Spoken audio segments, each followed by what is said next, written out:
안녕하세요. 사연 읽어주는 남녀, 옛 이야기입니다. 오늘도 와주셔서 감사합니다. 구독과 좋아요는 채널 운영에 큰 힘이 됩니다. 꼭 부탁드리며 오늘의 사연 시작하겠습니다. 안녕하세요. 저는 30대 남성입니다.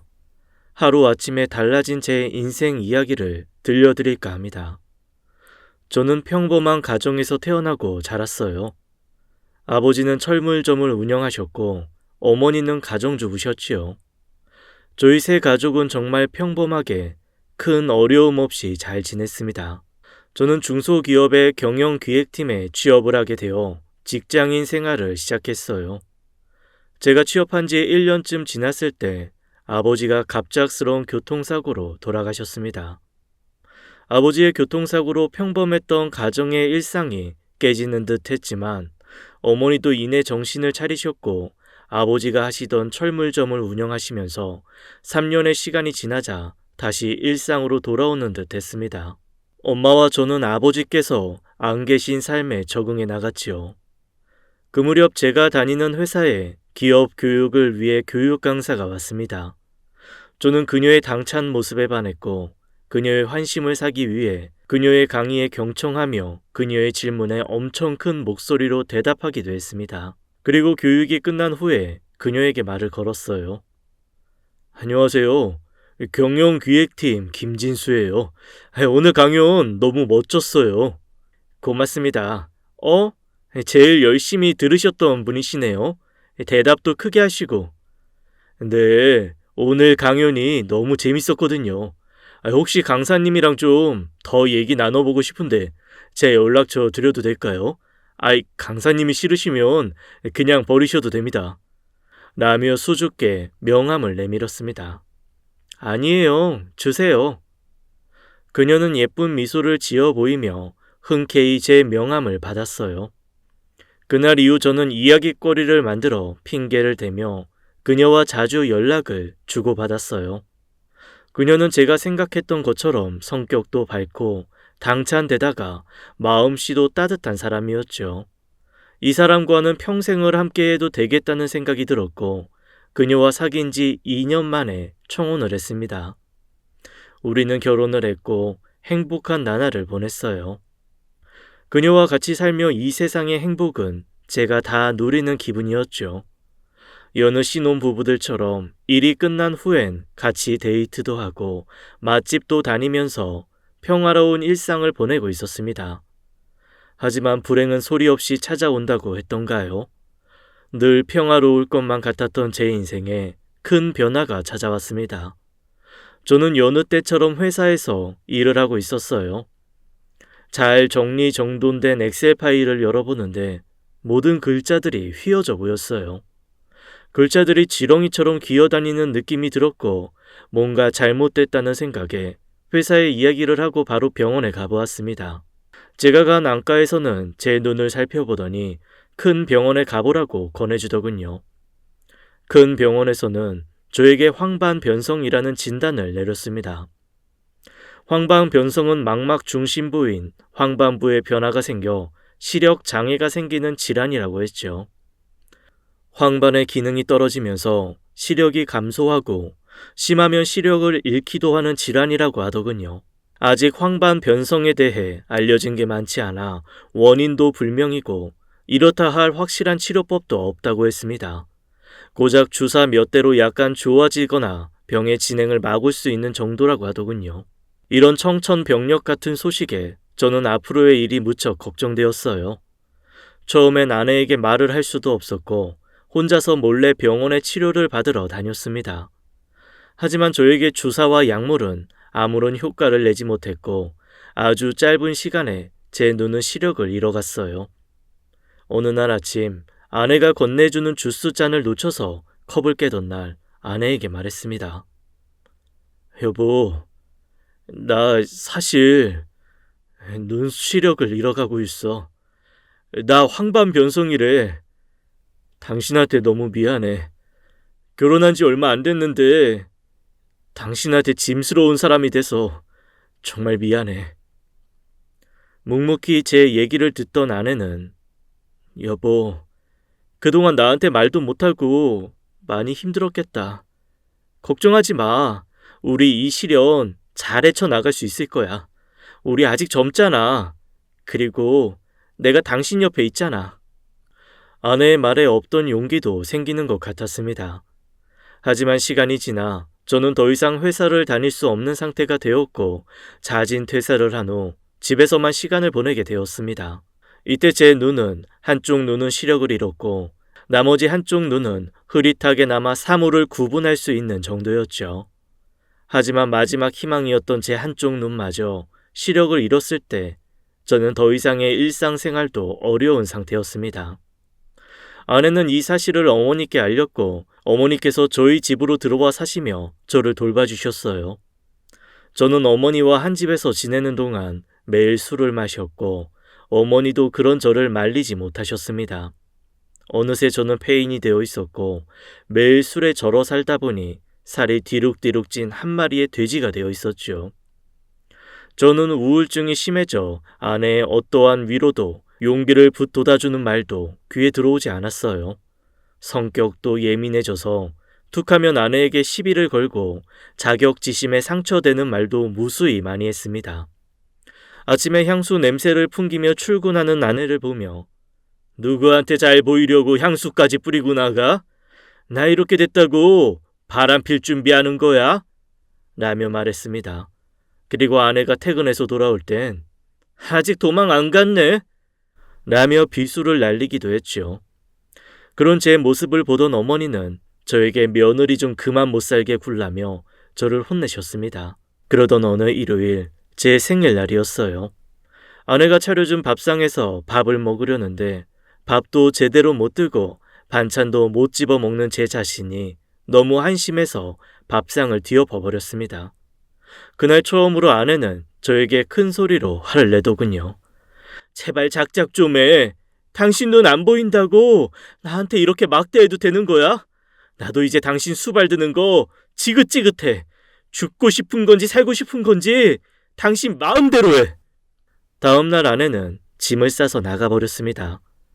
그날 전 눈도 잃고 직장도 잃고 아내도 잃은 모든 걸 다 잃은 사람이 되었죠.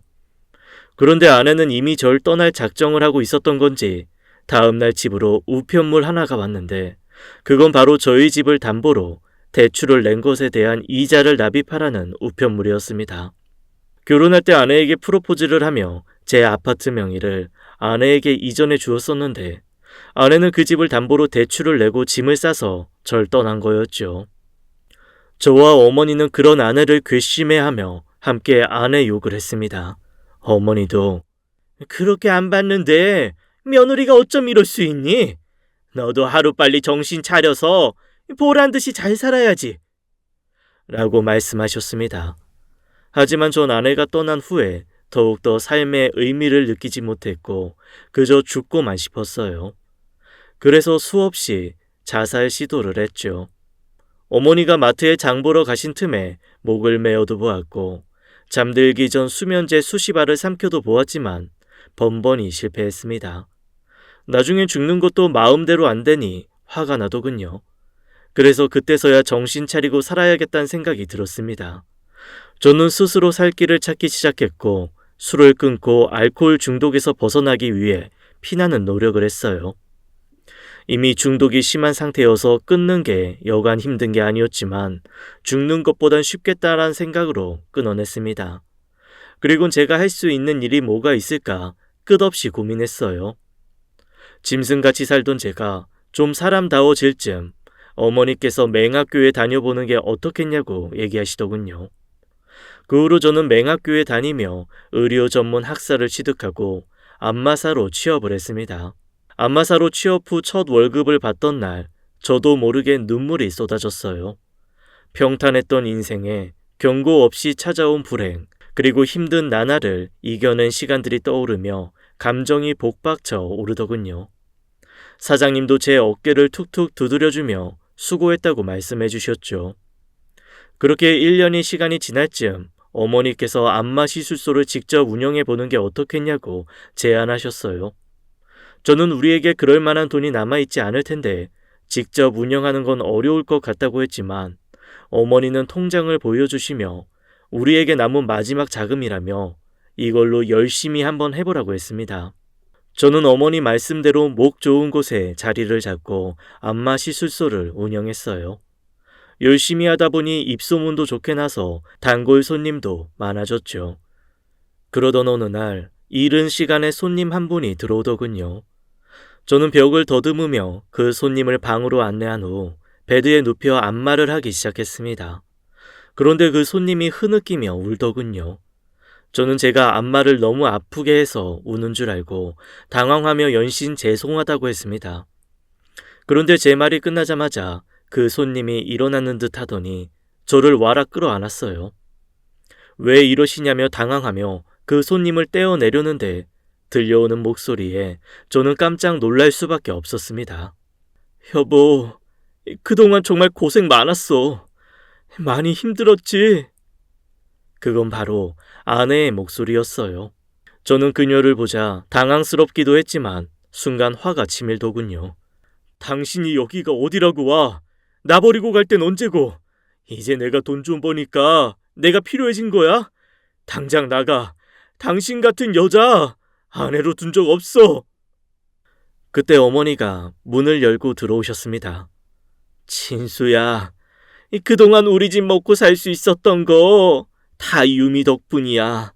너한테 맹학교에 가보라고 한 것도 이 가게 차려준 것도 전부 유미 생각이었어. 그동안 엄마랑 유미랑은 연락하면서 지냈어. 그날 유미가 짐 싸서 나갈 거라는 것도 엄마는 다 알고 있었다. 너 정신 차리게 하려고 엄마랑 유미랑 같이 널 벼랑 끝으로 몰아세운 거야. 저는 어머니의 말을 듣는데 눈물이 자꾸만 나왔습니다. 여보, 그동안 정말 고생 많았어. 그리고 당신한테 상처 주고 말없이 이렇게 오랫동안 떠나 있어서 미안해. 아내의 말에 참았던 눈물이 쏟아졌습니다. 지나간 시간들이 주마등처럼 지나가더군요. 알고 보니 아내는 제가 회사를 그만두던 날 아내의 회사도 경영이 힘들어져서 회사를 나오게 되었고 공부방을 운영하기 위해 집담보대출을 받아 집 한 채를 구했다고 합니다. 그리고 집을 나와 공부방 운영에 매진했고 그곳에서 나오는 수입의 대부분을 어머니 통장에 입금했다더군요. 이런 사실을 저에게 말하지 않은 이유는 제가 점점 망가져가는 모습에 인생의 전환점이 필요하다고 생각했고 자신이 남편을 떠나면 분명 달라질 거라고 믿었다네요. 당신 자살 시도했다는 소식 듣고 마음이 많이 흔들렸어. 다시 돌아갈까 100번도 더 고민했어. 그런데 계속 버티고 또 버티길 잘했다. 당신 이렇게 살아줘서 고마워. 사실은 그동안 아내가 제 곁을 떠났다는 사실에 늘 마음의 상처를 품고 살았습니다. 아내와 어머니의 이야기를 듣고서 한바탕 눈물을 쏟아내고 나니 열렸던 상처가 닫히는 기분이 들더군요. 여보, 그동안 내가 못되게 굴어서 미안해. 사실 당신이 나 버리고 떠날까봐 무서웠어. 이제 우리 같이 살자. 나 정신 똑바로 차리고 살게. 저는 그날 가족들과 함께 부둥켜 안고 목 놓아 울었습니다. 한참을 울고 나니 마음의 상처도 모두 씻겨 내려간 듯 했죠. 나중에 아내가 말하길 제가 자리 잡을 때까지 안 나타날 생각이었다네요. 그런데 제가 생각보다 너무 잘해줘서 빨리 만날 수 있었다더군요. 만약 제가 정신 못 차리고 지금까지 사람 구실 못하고 있었다면 어땠을까 생각하면 눈앞이 아찔합니다. 지금은 아내와 한 집에서 같이 살며 예전 신혼 때처럼 잘 지내고 있어요. 아내가 운영하는 공부방은 너무 잘 돼서 매달 정원이 다 찬다고 합니다. 그래서 집 담보 대출도 금방 갚고 제 가게 차리는 비용까지 만들 수 있었다네요. 똑 부러지는 아내는 사막에 혼자 놔둬도 살아남을 것 같은 강인한 사람입니다. 그런 아내도 그 시절 이야기할 때면 울컥하는지 눈시울이 붉어지곤 하네요. 남몰래 눈물 흘리며 열심히 살아온 이야기를 꺼낼 때마다 저희 부부는 웃기도 울기도 합니다. 지금은 아내가 임신을 해서 곧 막달이에요. 우리의 아이가 태어나면 비록 얼굴은 볼 수 없지만 하루라도 빨리 아기를 만나고 싶습니다. 사건, 사고는 언제 어떻게 누구에게 들이닥칠지 알 수 없는 것 같아요. 평범하고 평탄했던 제 인생에 벼락 같은 사건이 생겼던 것처럼요. 하지만 가족에 대한 신뢰와 믿음으로 이렇게 다시 살아가는 저도 있다고 알려드리고 싶었습니다. 그리고 사랑하는 제 아내에게 고맙다는 말을 하고 싶네요. 여보, 당신이 내 아내여서 정말 고마워. 제 이야기는 여기까지입니다. 긴 글 들어주셔서 감사합니다. 지금까지 사연 읽어주는 남녀 옛 이야기였습니다. 구독과 좋아요 꼭 부탁드리며 저는 다음 사연으로 돌아올게요. 감사합니다.